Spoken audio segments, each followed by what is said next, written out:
नमस्कार दोस्तों, एक नई लर्निंग के साथ हाजिर हूँ और आज की लर्निंग में जो स्टॉक मार्केट के जिसको हम लोग किंग कहते हैं ना, स्टॉक ब्रोकर, उसी की चर्चा करेंगे। एक ऐसी स्टॉक ब्रोकर जिस कंपनी जो कंपनी कहती है, जो इनके पास क्या-क्या चीज़ें अट्रैक्टिव कस्टमर बेस है। इसके अलावा कहती है कि करीब 75,000 से ज़्यादा इनके पास कस्टमर बेस कहती है। यदि 400 से ज़्यादा पार्टनर्स इस कंपनी के पास है, 25 सालों का एक्सपीरियंस है इनको फाइनेंशियल सॉल्यूशंस को लेकर के। साथ में कहती है तो 200 से ज़्यादा टीम मेंबर इनके पास है और 25 साल के एक्सपीरियंस की इस फाइनेंशियल सेक्टर को लेकर के कहती है। कंपनी करती क्या है? तो कंपनी का जो कारोबार है, इक्विटी हो, एमटीएफ हो, म्यूचुअल फंड्स हो, इंश्योरेंस सेक्टर हो, आईपीओ, साथ में इंटरनेशनल मार्केट का भी कारोबार करती है। जहाँ तक वो जहाँ तक इंटरनेशनल मार्केट को लेकर कहती है, जो go global with in the inventures growth को लेकर के। कंपनी का नाम भी उन्होंने ऐसे ही रखा है, इन्वेंचर ग्रोथ नाम है। सिक्योरिटीज लिमिटेड की बात कहती है और पार्टनर को लेकर कहती है कि आप पार्टनरशिप ज्वाइन कर सकते हैं। इनकी ट्रेडिंग ऐप है जहाँ पे गेटवेज और सिमलेस ट्रेडिंग विद इन्वेंचर्स के साथ ही बात कहती है। और इनके वेबसाइट्स के ऊपर ये सारी इंफॉर्मेशन खास करके 3 जगह का नाम उन्होंने ज़िक्र किया हुआ है, ख़ास करके मुंबई, सूरत और बटाट के अंदर इनका, गुजरात में अंदर 2 जगह है और एक महाराष्ट्र बेस इनका ऑफिसेज़ की बात शायद उन्होंने दर्ज करी है। अब ये स्टॉक मार्केट में एनएसई, बीएसई पे लिस्टेड है, तो हमने सोचा क्यों नहीं इसको ज़रा लर्न करते हैं और क्या मार्केट की पोटेंशियल को ज़रा समझने की कोशिश करते हैं। जो मार्केट में खुद ही किंग है, जो मार्केट की जिसको खुद ही किंग कहा जाता है, उनकी स्टॉक की प्राइस केवल ₹2.20 की आंकड़ा देती है। वो भी पिछले 1 साल के दौरान में ये देखा गया कि एक हाई रेंज से लेकर के बॉटम, बॉटम से दोबारा हाई, फिर मार्केट रिसेशंस, मार्केट की डिमांड और रिसेशन लगातार इसमें घटती और बढ़ती रही है। कंपनी 1995 में बनी थी और इनमें जो कारोबार का रेस था वो लगातार बनती और निकलती नज़र आई है। यदि हम इनकी बिज़नेस मॉडल को ज़रा समझने की कोशिश करें, तो वो कहती है, जो इसको लेकर के, जो कंपनी में बुक वैल्यू के मुताबिक की, जो आज भी जो स्टॉक की प्राइस है वो अंडर वैल्यूड के श्रेणी में आता है, अर्थात 84% ही बढ़ा है। जबकि इंट्रिंसिक वैल्यू के मुताबिक भी कह सकते हैं, जो करंट मार्केट की जो प्राइस है दोनों तरफ से अंडर वैल्यूड की श्रेणी में आता है। और निवेशकों का इंटरेस्ट माने तो इस कंपनी में जितना निवेशकों का इंटरेस्ट है वो अभी बाकी एवरेज कंपनियों, जो बाकी पीयर्स कंपनी है, उसके मुताबिक करीब करीब 20% का आंकड़ा कम दर्ज करती है। कहाँ से? क्वालिटी का डिफाइन करता है अर्निंग पर शेयर। अब आते हैं कुछ अलग पहलू, जहाँ पे आरओई आरओसी की बात कहती है कि 6% से लेकर के करीब 9-10% तक की बातें कहती है।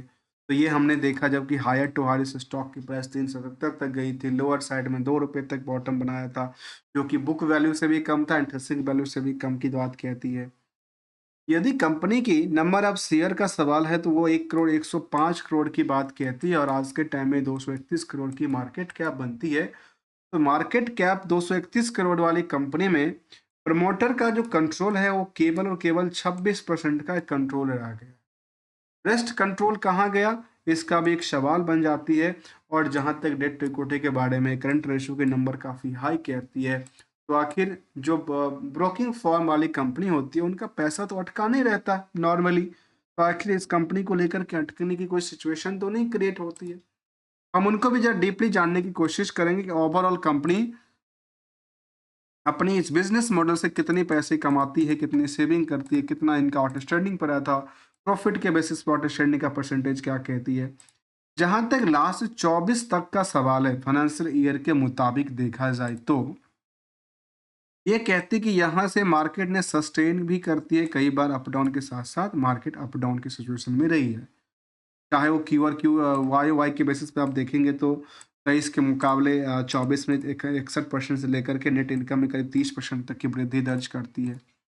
और अब हम आते हैं लास्ट क्वार्टरली डेटाबेस को लेकर के।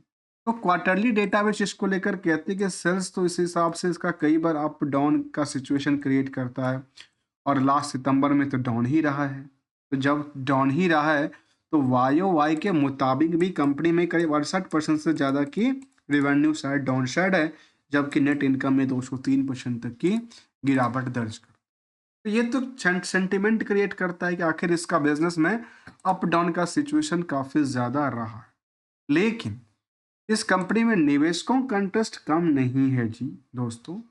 निवेशकों का इंटरेस्ट ऑलमोस्ट कह सकते हैं कि 3 लाख से ज़्यादा शेयर होल्डरों का लिस्ट है इस कंपनी में, और 3 लाख या जिसका शेयर होल्डर का लिस्ट है, तो एक नज़र आप इनके उस पार्ट से देखिए। मार्केट कैप कहती है 231 करोड़ का, और 3 लाख से ज़्यादा निवेशकों का इंटरेस्ट। तो सोचिए आपस में किसके पास कितना होल्डिंग है, और कौन इसमें बुल के लिए और कौन बेरिंग मार्केट के लिए इंतजार कर रही है। अब आते हैं इनको उन बातों को समझने की लेकर के जहां हमने लास्ट 12 महीने की डेटाबेस कहती है कि कंपनी का टर्नओवर तो है वो लास्ट 12 महीने डेटाबेस में तो जंप कर रही है, लेकिन उसमें हमने प्रॉफिट काफ़ी बेटर क्रिएट किया है। उस बेटर क्रिएट में ऑपरेटिंग प्रॉफिट मार्जिन भी लगातार सस्टेन करती हुई करीब 37% तक की वृद्धि की बात करती है ऑन एवरेज लास्ट 12 मंथ की। लेकिन ट्रेंडिंग में बात ये थी, जो कंपनी अप डाउन का सिचुएशन झेल रही है लास्ट अपने कुछ 4 से 5 क्वार्टर के बेस में, और लास्ट क्वार्टर में कंपनी ने नुकसान भी बुक कर लिया। जबकि इसको लेकर के हमने जब नेट इनकम मार्जिन समझने की कोशिश किया लास्ट 12 मंथ की, तो हमारे सामने देखिए करीब 21% के नेट इनकम सेव कर पाती है। इस 21% के सेव करने के पीछे जो कंपनी कहती है इनके पास ये क्लाइंट बेस है, ये है वो, उसके पीछे आउटस्टैंडिंग भी करीब करीब इनके पास 22% का आंकड़ा दर्ज करती है। इस 22% के आंकड़ा में जहां हम लोग ये समझने की कोशिश करते रहते हैं कि जो स्टॉक ब्रोकिंग वाली कंपनियां हैं, जो stock broker mutual fund IPO वाली कंपनियां हैं, उनके पास तो पैसा अटकता नहीं है। अल्टीमेटली ये कंपनी ये भी दर्ज करती है कि हमारे पास 61 दिन में पेमेंट आती है अपने क्लाइंट से। पता नहीं कैसे आती है, क्योंकि जब हम लोग शेयर खरीदते हैं तो हम लोग देखते हैं कि मार्केट में जैसे जिस दिन हमारे पास होती है शेयर की, तो उसी टाइम पे डिडक्शन हो जाती है। तो पता नहीं इनको खास क्रेडिट पे चलती है या मार्जिन दे के चलती है, ये मुझे नहीं पता। लेकिन जब बैलेंस शीट को अब देखेंगे तो कंपनी, जहां तक हम लोग यहाँ पे देख रहे थे, कंपनी के पास डेट टू इक्विटी का रेशियोज काफी कम कहता है, 0.17 का नंबर कहता है। करंट रेशियो की नंबर तो पहले से हाई था, तो मैंने कहा कि इसको हिट तो नहीं कर दिया गया। इसको लेकर के हमने देखा तो समझ में आया कि कंपनी ऑलमोस्ट 18 करोड़ की कर्ज लिया।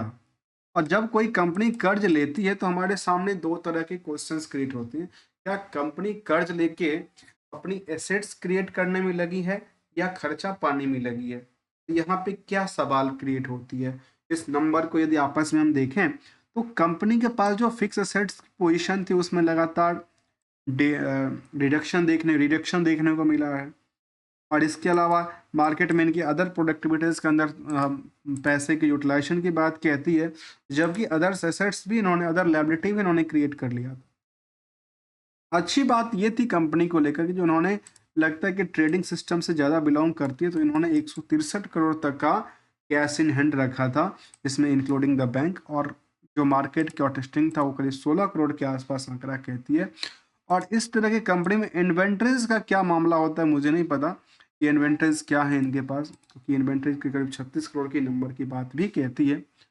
इसको लेकर के जब हमने कंक्लूसिव डेटा पे सामने देने की कोशिश किया तो हमारे सामने निकल के आया कि सेल्स वर्सेस जो आउटस्टैंडिंग पार्ट था वो तो 22% का आंकड़ा दर्ज करती है, लेकिन जो नेट इनकम मार्जिन था नंबर, उसको बेसिस पे जब हमने आउटस्टैंडिंग बैलेंस को समझने की कोशिश किया तो वो 108% दर्ज करती है। अर्थात हाथ में कुछ मिला नहीं है।